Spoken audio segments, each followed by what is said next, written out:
కార్వాన్ నియోజకవర్గంలో ఏర్పడినటువంటి కార్యకర్తల సమావేశానికి ముఖ్య అతిథిగా విచ్చేసినటువంటి శ్రీధర్ గౌడ్ గారికి ముందుగా కాన్స్టిట్యున్సీ తరపు నుంచి కార్యకర్తల తరపు నుంచి మీ అందరికీ స్వాగతం.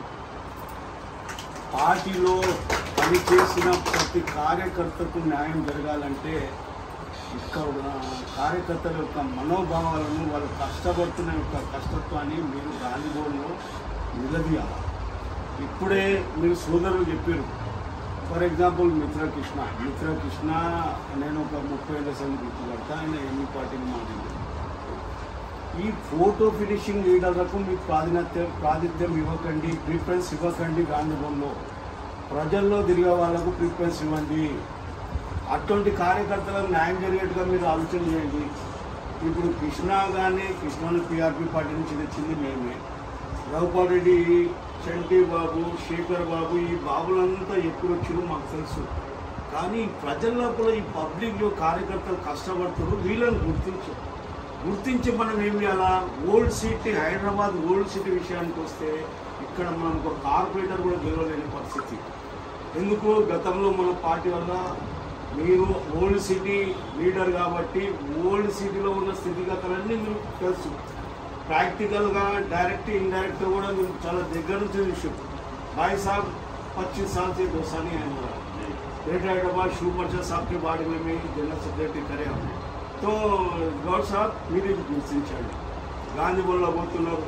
ముఖ్యంగా మీరు చూడండి, ఈడ 20-30 ఏళ్ళ సంది కష్టపడడానికి వాటి బాధక సాధకాలు చెప్పుకోవడానికి మాకు న్యాయం చేయండి అని చెప్పి సీఎం దగ్గరికి తీసుకోవడానికి ఏ ఒక్క నాయకుకి ముందుకి రావుతాయి.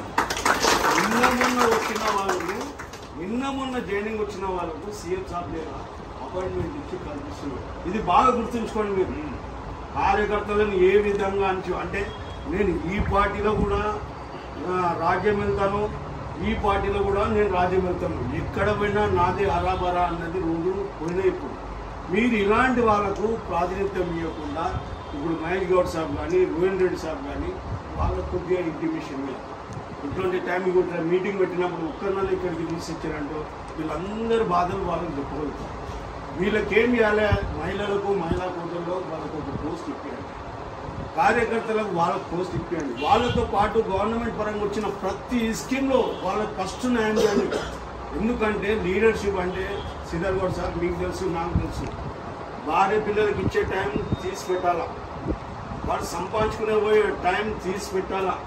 రాత్రి పగలు లేకుండా కార్యకర్త కూడా ఫోన్ చేస్తే పోలీస్ స్టేషన్లో వాళ్ళ ఇంత లైఫ్లో ఒక భాగాన్ని తీసి వాటి టైం తీసి సేవ చేస్తుందంటే పార్టీ మనం ఎప్పుడు గుర్తిస్తుంది, ఎప్పుడు న్యాయం జరుగుతుంది.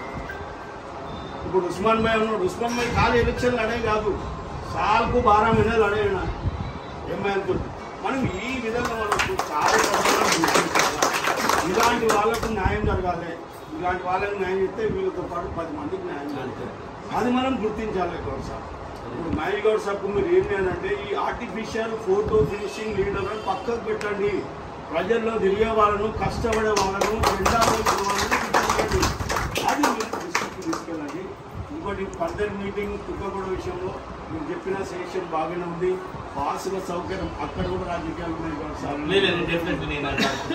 ఆ పాసుల దగ్గర కూడా రాజకీయాలు ఉన్నాయి. గాంధీభవన్ లీడర్ల దృష్టికి కొద్దిగా ఈ మాటలన్నీ తీసుకెళ్ళి కార్యకర్తలను గుర్తించి వాళ్ళకి ఎక్కడెక్కడ కార్పొరేటర్లు ఎమ్మెల్యే గెలవని పరిస్థితి నామినేటెడ్ పోస్ట్లో వాళ్ళని అపాయింట్ వాళ్ళకి స్కీమ్ వీళ్ళందరికీ వాళ్ళు కూడా భార్య పిల్లలు వాళ్ళందరూ ఉంటారు.